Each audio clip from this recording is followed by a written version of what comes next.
आज हम लोग यही 2024 का एक क्वेश्चन करने जा रहे हैं जो कोऑर्डिनेट ज्योमेट्री और इंटीग्रल कैलकुलस का एक मिक्स क्वेश्चन है। तो चलिए स्टार्ट करते हैं। सबसे पहले ऑर्थो सेंटर निकालने के लिए ऑर्थो सेंटर, अभी आप देखेंगे यहाँ पे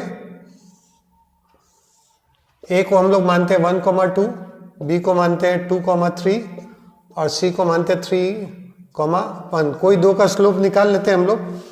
तो ए बी का स्लोप निकाल लेते हैं। Slope A B is equal to 3 - 2, 2 - 1 that is equal to 1।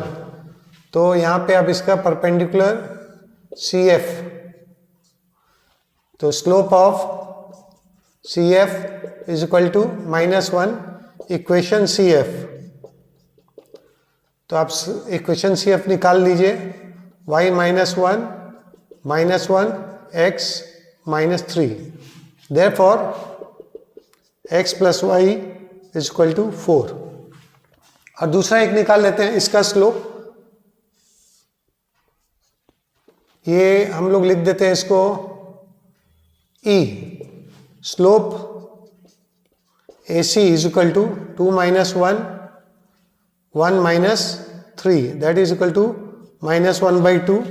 therefore slope of BE is equal to -2। तो equation of equation of B is given by y - 3 is equal to -2 x - 2, जिसको solve करने से हमें मिलेगा 2x + y is equal to 7। तो इन दोनों का हम सॉल्व करने से हमको क्लियरली मिल रहा है x = 3 और y = 1। therefore O is 3,1। तो चलिए कोई दिक्कत नहीं है। I1 को हम लिखते हैं, I1 इज इक्वल टू 1 से 3 x sin 4x - x² dx। अब देखिए यहाँ पे प्रॉपर्टी यूज करते हैं,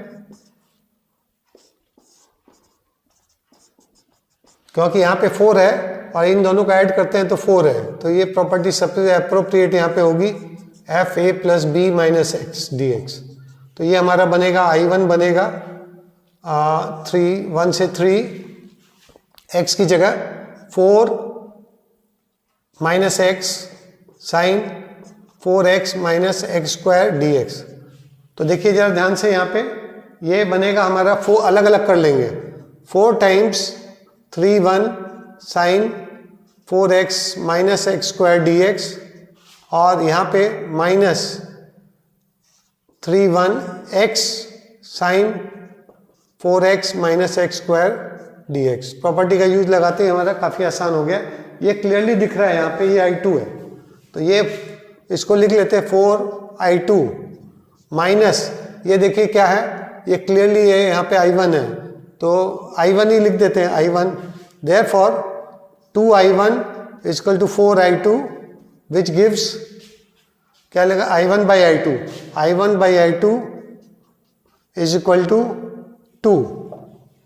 तो ठीक है, हमारा क्लियरली आंसर आ गया।